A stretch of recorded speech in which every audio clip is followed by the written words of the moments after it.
ओम शांति।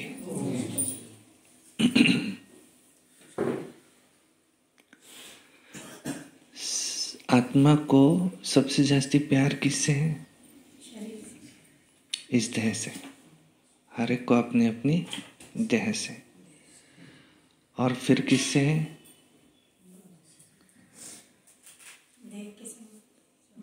बाबा तो सबसे आखिरी में।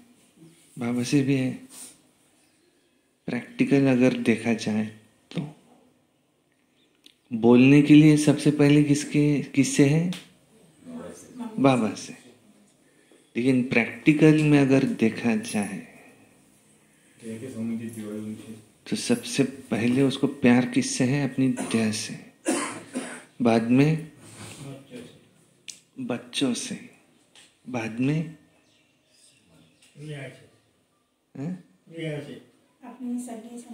अपने प्रिय, जो पत्नी होंगी तो पति से, पति होगा तो पत्नी से, और बेटी से, और बेटा होगा उससे, नातू पोतों से, सगे संबंधियों से, और फिर सबसे लास्ट में किससे है? बाबा से भी है। ऐसा नहीं कि बाबा से है ही नहीं, बाबा से भी है, पर सबसे लास्ट में। और होना कैसा चाहिए? अब इसको उल्टा कर दो। क्योंकि ये संबंधी हमारे कहाँ तक आएंगे? कहते पत्नी कहाँ तक आएंगी? दरवाजे तक। बच्चे कहाँ तक आएंगे? शमशान तक। लेकिन उसके आगे कौन साथ में रहेगा हमारे? एक बाबा। अविनाशी कौन है? बाबा। आत्मा अविनाशी, आत्मा के पिता परमात्मा अविनाशी। बाकी तो दुनिया में जितने भी प्यार है ये सारे विनाशी। लेकिन देहधारियों से प्यार ये रमणीक है, और शिव बाबा से प्यार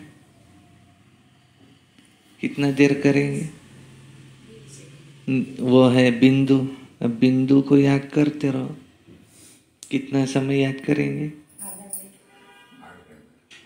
करना चाहिए 8 घंटा। लेकिन बोर हो जाएंगे जल्दी। बिंदु उसको याद करो बस।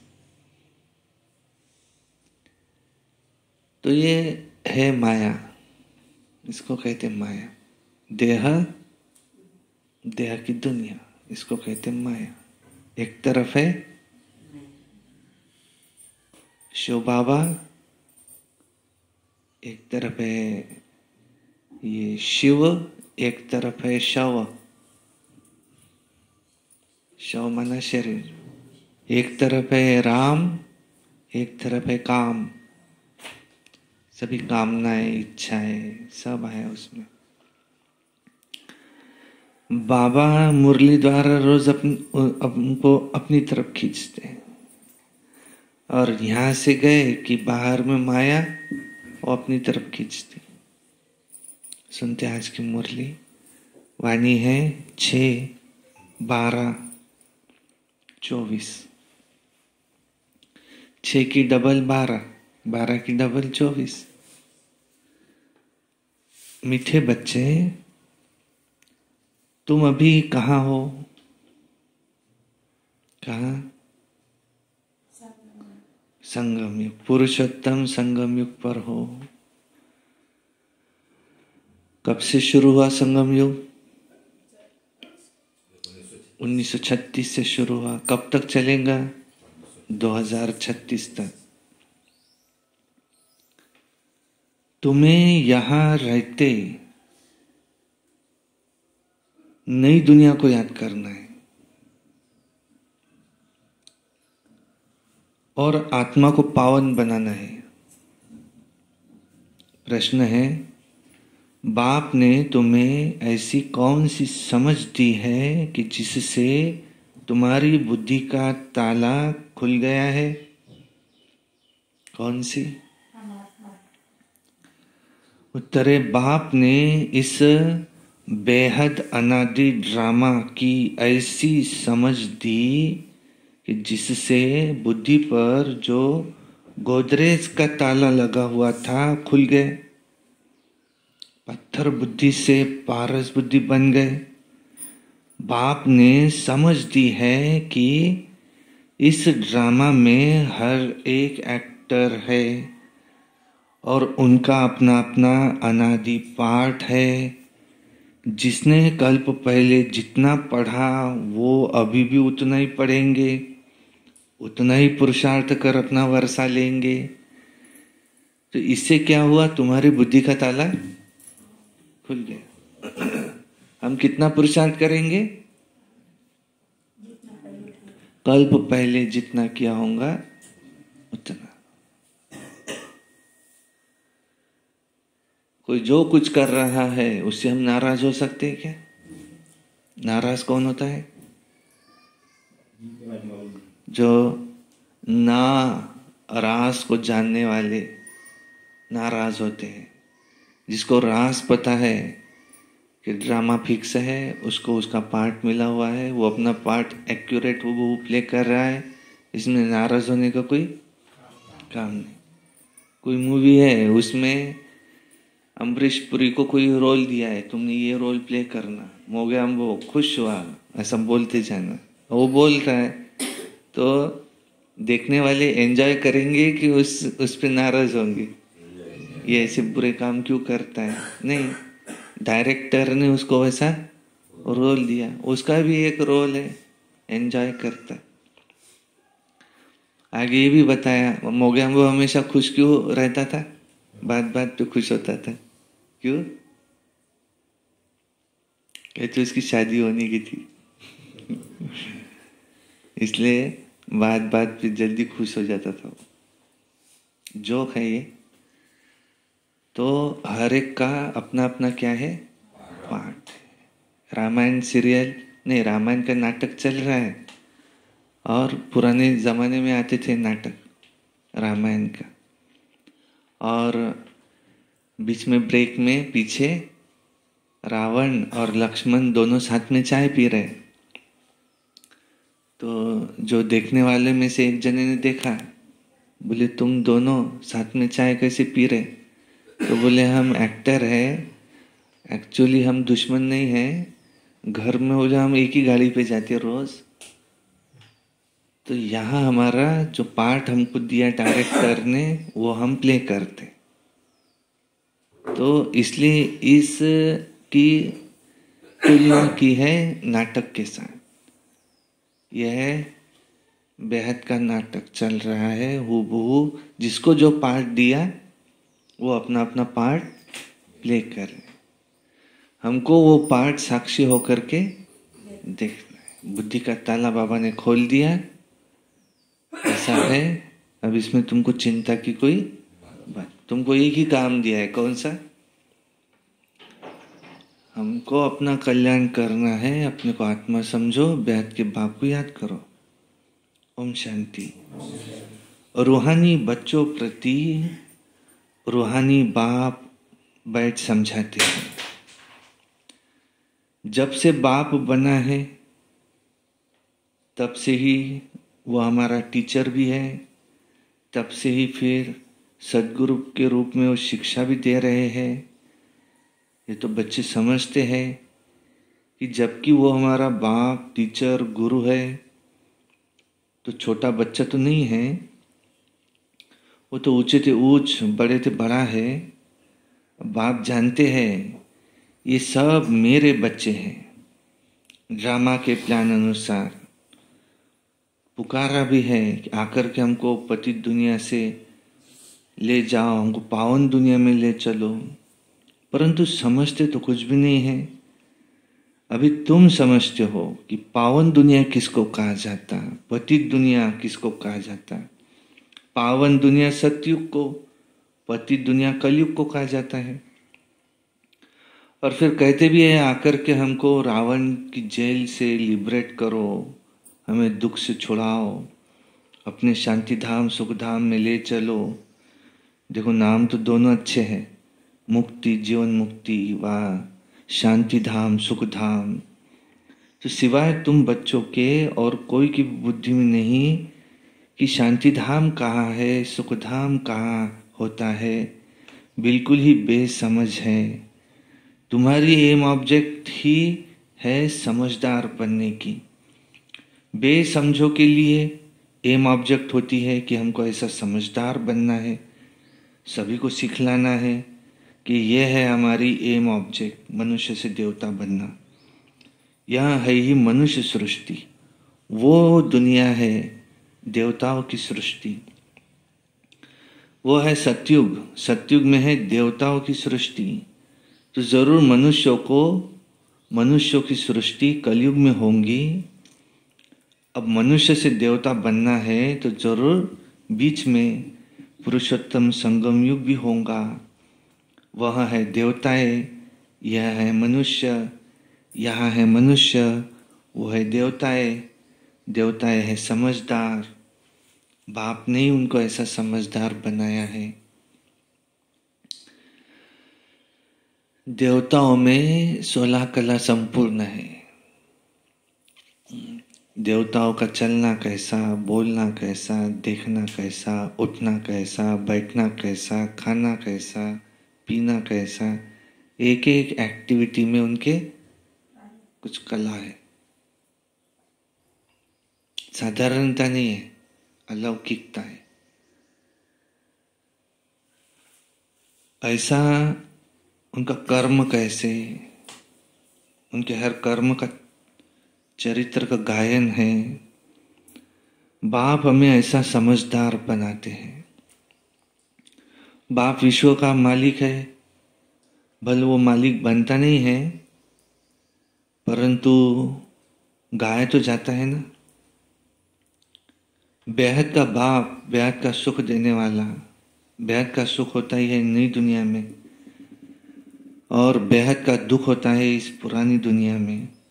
देवताओं के चित्र भी तुम्हारे सामने हैं, उन्हों का गायन भी है। आजकल तो 5 भूतों को भी पूछते रहते हैं। अभी बाप तुमको समझाते, तुम हो संगम युग पर, इसको कहा जाता है पुरुषोत्तम संगम युग।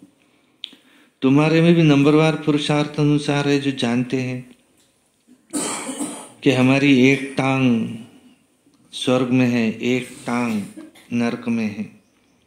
रहते तो सभी यहाँ है, परंतु बुद्धि नई दुनिया में है। और जो नई दुनिया में ले जाते हैं उनको याद करते हैं।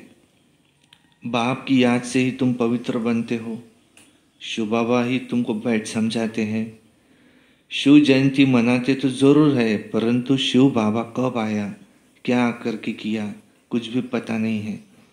शिवरात्रि मनाते हैं और श्री कृष्ण की जयंती भी मनाते हैं। वही अक्षर जो श्री कृष्ण के लिए कहते हैं वो शिव बाबा के लिए तो नहीं कह सकते, इसलिए उनकी शिवरात्रि कहते हैं। अर्थ कुछ भी नहीं समझते, रात्रि क्यों मनाते। अब तुम बच्चों को तो अर्थ समझाया जाता है। ये अथाह दुख है कलयुग के अंत में, फिर अथाह सुख होगा सतयुग में। तुम बच्चों को अभी ज्ञान मिला है, तुम आदि मध्य अंत को जानते हो। जिन्होंने कल्प पहले पढ़ा वही पढ़ेंगे, जिसने जो पुरुषार्थ किया होगा वही अब करने लग पड़ेंगे, और ऐसा ही फिर पद पाएंगे। तुम्हारी बुद्धि में पूरा चक्र है। स्वस्तिका शुरुआत में है 1250 वर्ष सतयुग, फिर आगे 1250 वर्ष त्रेता युग, फिर उसके बाद 1250 वर्ष द्वापर युग, इसके बाद 1250 वर्ष कलयुग, इसमें के आखिरी 100 वर्ष संगम युग। ये चक्र है 5000 वर्ष का, और ये हूबहू रिपीट होता रहता। जो आज का दिन है 6/12/24, आज से 5000 वर्ष पहले ये आज का दिन जैसे आज आया है वैसे आया था, और आज से 5000 वर्ष बाद भी ऐसे ही आएगा। इससे पहले अनगिनत बार 5000 वर्ष 5000 वर्ष 5000 वर्ष पहले आ चुका है। इससे बाद भी हर 5000 वर्ष के बाद इस नाटक की पुनरावृत्ति होती है। इनफाइनाइट टाइम्स आके गया, इनफाइनाइट टाइम्स आता रहेगा, इसलिए इसको कहा जाता है अनादि, जिसका ना आदि है ना अंत है। जब ये चक्र खत्म होता है, 5000 वर्ष पूरे होते, सब आत्माएं परम धाम में जाती। परम पिता शिव परमात्मा संगम युग में आते, कालों के काल महाकाल, बाकी दुनिया में तीसरा महायुद्ध होता, बाकी के जो देश है इसमें 3rd वर्ल्ड वॉर, और भारत में गृह युद्ध होता, प्राकृतिक आपदाएं आती, इसके द्वारा केवल कुछ आत्माएं यहाँ रह जाती और बाकी सब के सब परम धाम में चले जाते। और फिर से सतयुग शुरू होता, 111 पहली तारीख, पहला महीना, पहला साल, और फिर से हूबहू चक्र रिपीट होता। जैसे दिन के बाद रात, रात के बाद दिन आता ही है, जैसे जनवरी के बाद दिसंबर, फिर जनवरी आता ही है, जैसे सोमवार के बाद रविवार, और फिर से सोमवार आता ही है। इसी तरह से सतयुग के बाद त्रेता, द्वापर, कलयुग, फिर संगम, फिर से सतयुग आते ही। यह है स्वस्तिका का राज। और ये ड्रामा कैसा है? कल्याणकारी। जो हुआ अच्छा, जो हो रहा है अच्छा, जो होगा वो और अच्छे से अच्छा। इसलिए एक तरफ लाभ, एक तरफ शुभ लिखते हैं।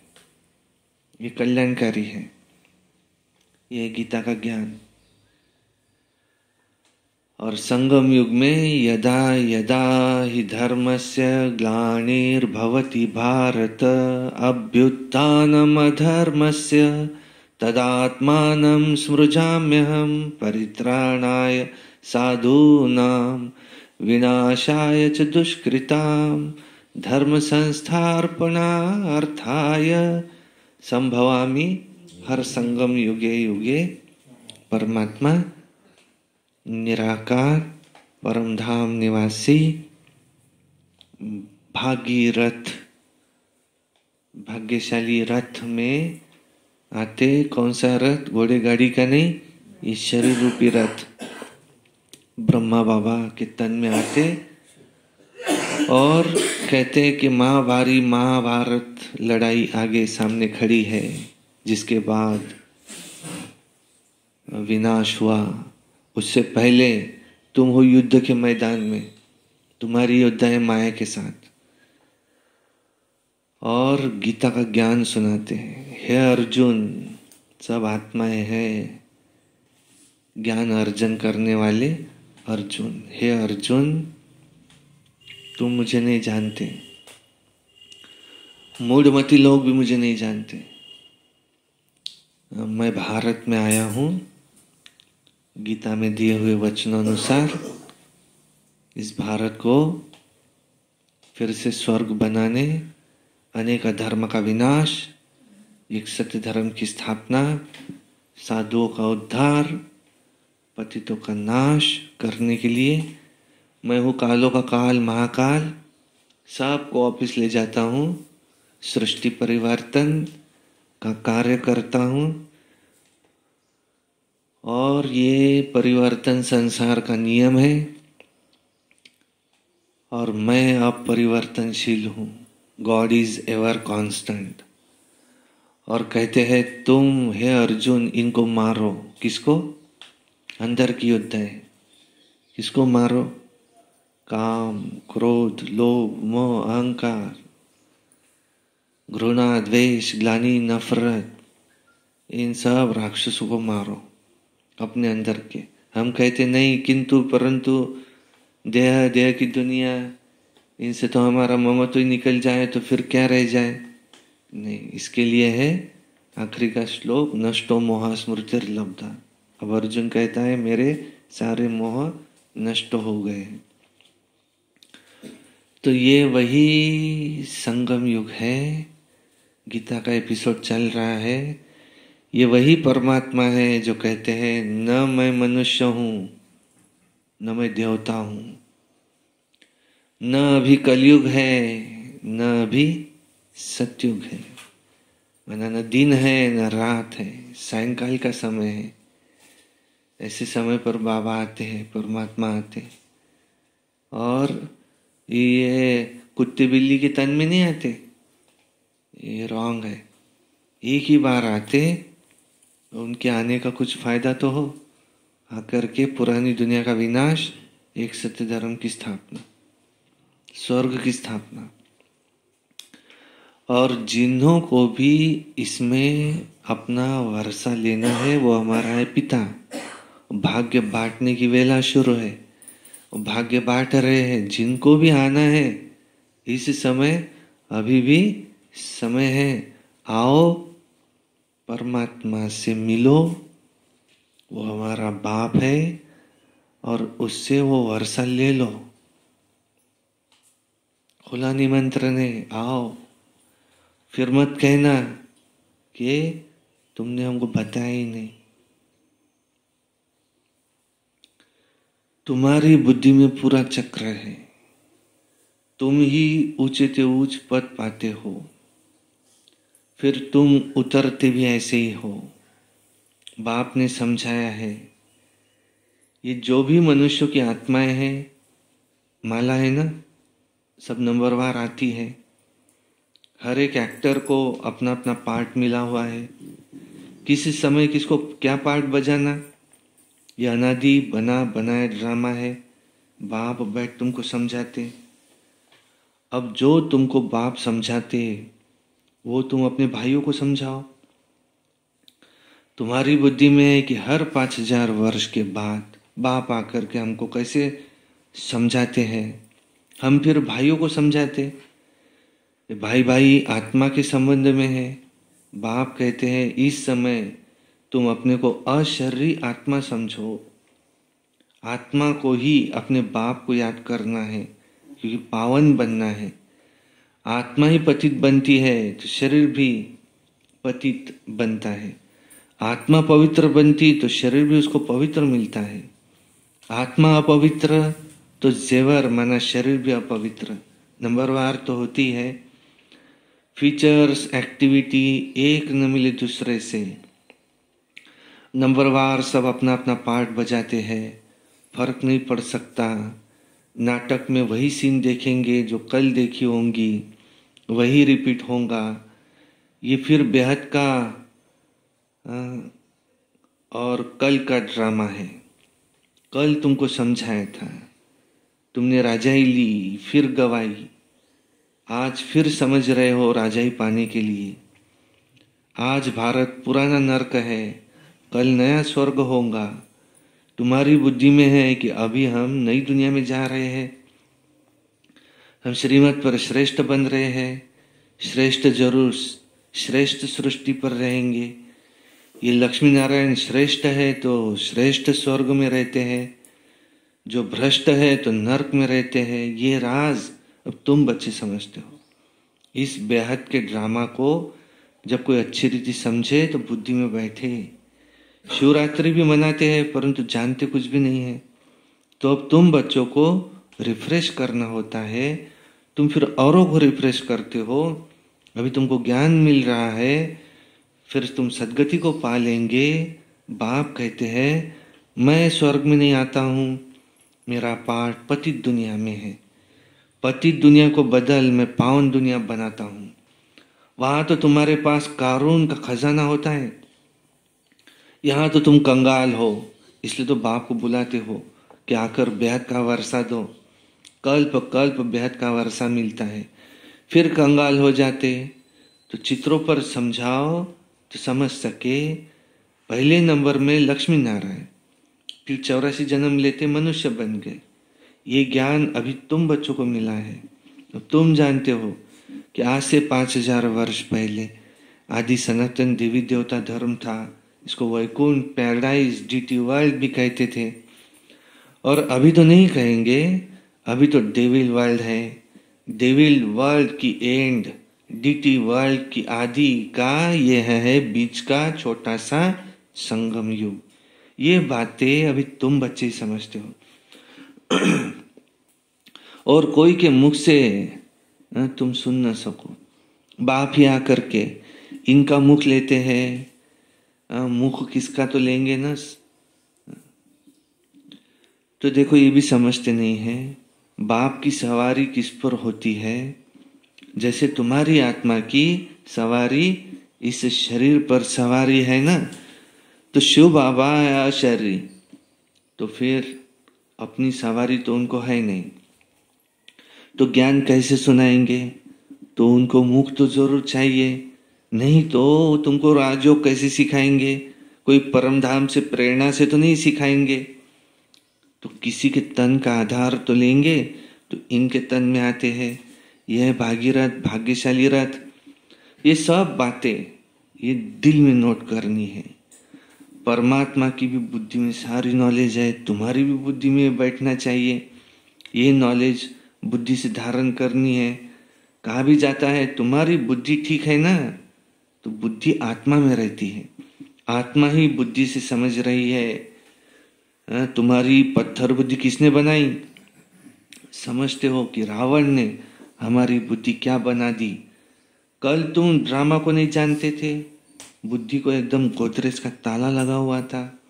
गॉड अक्षर तो आता है ना, तो बाप जो बुद्धि देते हैं वो बदलकर पत्थर बुद्धि हो जाती। फिर से बाप आकर के ताला खोलते। सत्युग में है पारस बुद्धि, बाप आकर सबका कल्याण करते हैं। नंबरवार सबकी बुद्धि का ताला खोलते हैं, खुलता जाता है। फिर एक दो के पीछे आते रहते। ऊपर में तो कोई रह नहीं सकता, पतित वहां रह नहीं सकता। बाप पावन बनाकर पावन दुनिया में ले जाते हैं। वहां सब पावन आत्माएं रहती है, वो है निराकारी सृष्टि। अब आत्माओं की दुनिया, तुम बच्चों को अभी सब कुछ मालूम पड़ा है, इसलिए अपना घर भी जैसे तुमको बहुत नजदीक दिखाई पड़ता है। तुम्हारा अपने घर से बहुत प्यार है। तुम्हारे जैसा प्यार तो कोई का हो नहीं सकता। तुम्हारे में भी नंबरवार है। जिनका बाप के साथ लव, उसका घर के साथ भी लव होगा। मुरब्बी बच्चे होते हैं ना, अब तुम समझते हो। यहाँ जो अच्छी रीति पुरुषार्थ कर मुरब्बी बच्चा बनेंगे, वो जरूर वहां उच्च पद पाएंगे। छोटे अथवा बड़े शरीर के ऊपर, छोटे अथवा बड़े शरीर के ऊपर नहीं है। छोटे अथवा बड़े ज्ञान और योग में जो मस्त है, जो ज्ञान योग में मस्त है, उनको कहेंगे बड़ा। कई छोटे छोटे बच्चे भी ज्ञान योग में तीखे हैं, बड़ों को भी पढ़ाते हैं। नहीं तो कायदा ऐसा है बड़े छोटों को पढ़ाए। आजकल तो मिडगेट भी हो जाते हैं। यूँ तो सब आत्माएं मिडगेट है, आत्मा तो बिंदी है, और उसका क्या वजन करे, तो सितारा है। मनुष्य लोग सितारा नाम सुन करके ऊपर में देखेंगे, तुम सितारा नाम सुन करके अपने आप को देखेंगे। धरती के सितारे तुम हो, वो है आसमान के जो जड़ है। तुम चैतन्य हो, उसमें तो फेरबदल कुछ नहीं होता। तुम तो 84 जन्म लेते हो, कितना बड़ा पार्ट बजाते हो। पार्ट बजाते बजाते फिर चमक डल हो जाती, माना बैटरी डिस्चार्ज हो जाती। फिर बाप आकर के भिन्न भिन्न प्रकार से तुमको समझाते, क्योंकि तुम्हारी आत्मा उजाई हुई है। ताकत जो भरी हुई थी सारी खलास हो गई है। फिर से बाप द्वारा ताकत भरते, तुम अपनी बैटरी चार्ज कर रहे हो। परंतु इसमें माया बहुत विघ्न डालती है, बैटरी तुमको चार्ज करने नहीं देती। तुम चैतन्य बैटरिया हो, तुम जानते हो कि बाप के साथ योग लगाने से हमारी बैटरी चार्ज होंगी, आत्मा की बैटरी चार्ज होंगी, हम सत्व प्रधान बनेंगे। अभी हम तमो प्रधान बने हैं, आत्मा पर जो खाद चढ़ी हुई है वो उतर जाएंगी। उस हद की पढ़ाई और इस बेहद की पढ़ाई में बहुत फर्क है। कैसे नंबरवार तुम सब आत्माएं ऊपर जाती हो, फिर अपने अपने समय पर पाठ बजाने आती हो। सबको अपना अपना विनाशी पाठ मिला हुआ है। तुमने 84 का पाठ कितनी बार बजाया है, तुम्हारी बैटरी कितनी बार चार्ज, कितनी बार डिस्चार्ज हुई है, तुम सब कुछ जानते हो। जब तुम जानते हो कि हमारी बैटरी डिस्चार्ज है, तो फिर चार्ज करने में देरी क्यों करनी चाहिए? परंतु माया बैटरी चार्ज करने नहीं देती। माया बैटरी चार्ज करना तुमको भुला देती है, घड़ी घड़ी बैटरी डिस्चार्ज करा देती है। तुम कोशिश करते हो बाप को याद करने की, परंतु तुम कर नहीं सकते हो। तुम्हारे में जो बैटरी चार्ज कर सतो प्रधान तक नजदीक आते हैं, उनसे भी कभी कभी माया बहुत गफलत कराए बैटरी को फिर से डिस्चार्ज कर देती है। पिछाड़ी तक ही होता रहेगा। फिर जब लड़ाई का अंत होता है तो सब खत्म हो जाते। फिर जिसकी जितनी बैटरी चार्ज हुई होंगी उस अनुसार पद पाएंगे। जब लड़ाई शुरू हो जाएंगी फिर बैटरी चार्ज करना बंद हो जाएगा। जिसने जितनी बैटरी चार्ज की उस अनुसार वो पद पाते हैं। सभी आत्माएं बाप के बच्चे हैं, बाप ही आकर के सबकी बैटरी को चार्ज कराते हैं। देखो खेल कैसा वंडरफुल बना हुआ है। बाप के साथ योग लगाने से घड़ी घड़ी हट जाते तो कितना नुकसान होता। न हटे उसके लिए तुमको से पुरुषार्थ कराया जाता है, और पुरुषार्थ करते करते जब समाप्ति होती है तो फिर नंबरवार पुरुषार्थ अनुसार तुम्हारा पाठ पूरा होता है। जैसे कल्प कल्प होता है, आत्माओं की माला बनती रहती है। तुम बच्चे जानते हो रुद्राक्ष की माला है तो विष्णु की भी माला है। रुद्र माला माना शिव, तो रुद्र माला है, रुद्राक्ष की माला है तो विष्णु की भी माला है। पहले नंबर में तो उनकी माला रखेंगे ना, रुद्राक्ष की। बाप दैवी दुनिया रचते हैं ना, जैसे रुद्र माला है वैसे रुंड माला भी है। अब ब्राह्मणों की माला अभी नहीं बन सकती, बदली सदली होती रहती है, आज है कल नहीं है, इसलिए ब्राह्मणों की माला नहीं बना सकते। फाइनल तब होंगे जब रुद्र माला बनेंगी। ये ब्राह्मणों की माला भी है परंतु इस समय नहीं बन सकती। वास्तव में प्रजापिता ब्रह्मा की तो सब संतान है। शिव बाबा के संतान की भी माला है, विष्णु की भी माला कहेंगे, अलग अलग मालाएं हैं। तुम ब्राह्मण बनते हो तो ब्रह्मा की और शिव की भी माला चाहिए। ये सारा ज्ञान तुम्हारी बुद्धि में है, परंतु नंबरवार पुरुषार्थ अनुसार। देखो सुनते तो सभी है, परंतु कोई का उस समय ही कानों से निकल जाता है जो उस समय वो सुनते ही नहीं है, और कोई तो पढ़ते भी नहीं है, उनको पता भी नहीं है कि यहाँ भगवान पढ़ाने के लिए आए हैं। देखो पढ़ते नहीं हैं। ये पढ़ाई तो कितना खुशी से पढ़ना चाहिए, कितना खुशी से पढ़ना चाहिए। सब भगवान पढ़ाने आते हैं। अच्छा, मीठे मीठे सिक्की लधे बच्चों प्रति माता पिता बाप दादा का याद प्यार और गुड मॉर्निंग। रूहानी बाप की रूहानी बच्चों को नमस्ते।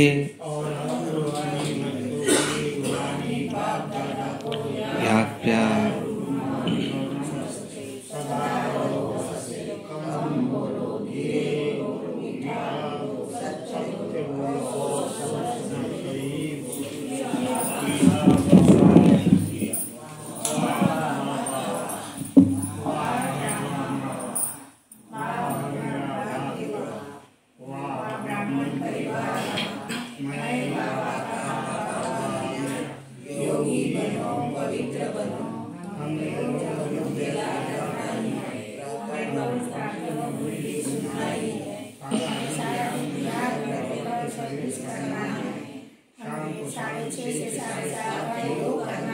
सेंटर पर आकर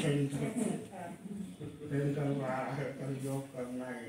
हमें रात्रि को याद का चार्ट लिखकर गुड नाइट करके सोना है। हमें किसी से क्रोध नहीं करना है।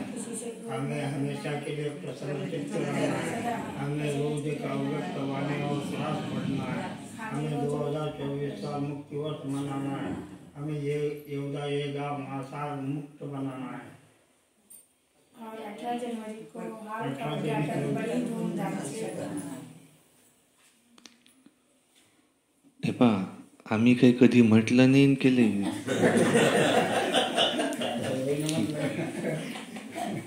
आपलं कसं आहे, जे म्हणतो ते करतो. म्हणून मी म्हणू नये.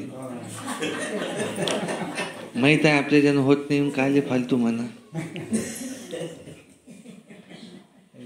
आणि हे फक्त म्हणत होते, करत तर नव्हतेच. त्याच्यापेक्षा तर आम्ही पुरलो. आम्ही म्हणूही नाही, कधी केलंही नाही.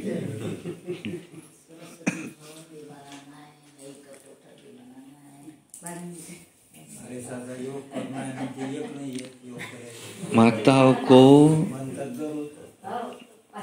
मजबूत संगठन बनाना है. ऐसी 100, 200, 300 माताएं पक्की योगिनी, एक एक को देख लो कितनी ईश्वर की याद में रहती. बाबा का कहना और इन माताओं का सुनना, ऐसी माताएं हैं. ऐसा आप लोगों को जल्दी से जल्दी ऐसा संगठन बनाना है. इस संगठन में शक्ति है. ऐसे पांडवों को भी ये बनाना है संगठन, पांडवों का संगठन. ऐसे 100, 200, 300 पांडव हो जो कमाल करके दिखाए. समय कम है, काम ज्यादा है. अच्छा, धारणा के लिए मुख्य सार. नंबर 1, याद की यात्रा से आत्मा रूपी बैटरी को चार्ज कर सतो प्रधान तक पहुंचना है. कितना घंटा? बाबा ने कहा है कम से कम 8 घंटा मेरी याद में रहो. ऐसी कोई गफलत नहीं करनी है जो बैटरी डिस्चार्ज हो जाए. 2 नंबर है, मुरब्बी बच्चा बनने के लिए बाप के साथ साथ घर से भी लौ रखना है. बाप और ज्ञान और योग में मस्त बनना है. बाप जो समझाते हैं वो अपने भाइयों को भी समझाना है. वरदान, एक बाप को अपना संसार बनाकर सदा एक के आकर्षण में रहने वाले कर्म बंधन मुक्त भावा. सदा इसी अनुभव में रहो कि एक बाबा, दूसरा न कोई, बस बाबा ही संसार है. और कोई आकर्षण नहीं, कोई कर्म बंधन नहीं. अपने किसी कमजोर संस्कार का भी बंधन न हो. जो किसी पर मेरेपन का अधिकार रखते उन्हें क्रोध या अभिमान आता है, ये भी कर्म बंधन है. लेकिन जब बाबा ही मेरा संसार है, ये स्मृति रहती है, तो सब मेरा मेरा एक मेरे बाबा में समा जाता है और कर्म बंधनों से सहज ही मुक्त हो जाते हैं. कर्म बंधन से मुक्त होने की विधि कौन सी? बाबा को संसार बना लो, बाकी सब मेरा मेरा ऑटोमेटिकली खत्म हो जाएगा. स्लोगन, महान आत्मा वह है जिसकी दृष्टि और वृत्ति बेहद की है. अच्छा, ओम शांति.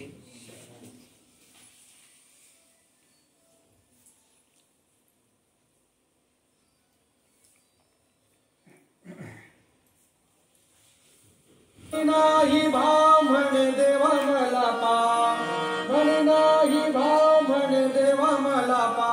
देव आशान भेटायचा नाही रे, देव बाजारचा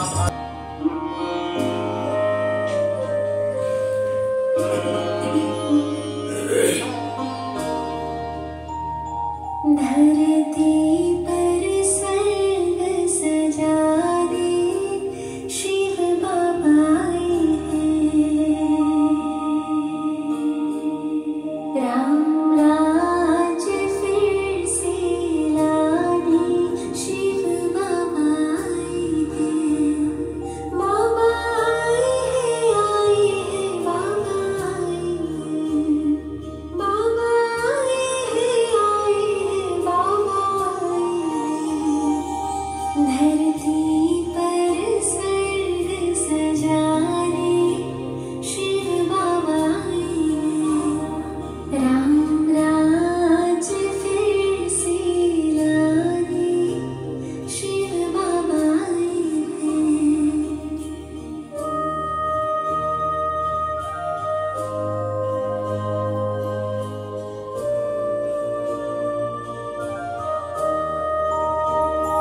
बाबा परम धाम से आए हैं।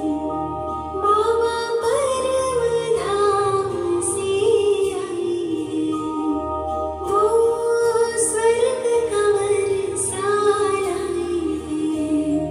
21 जन्मों का भाग्य जगाने शिव बाबा आए हैं। 21 जन्म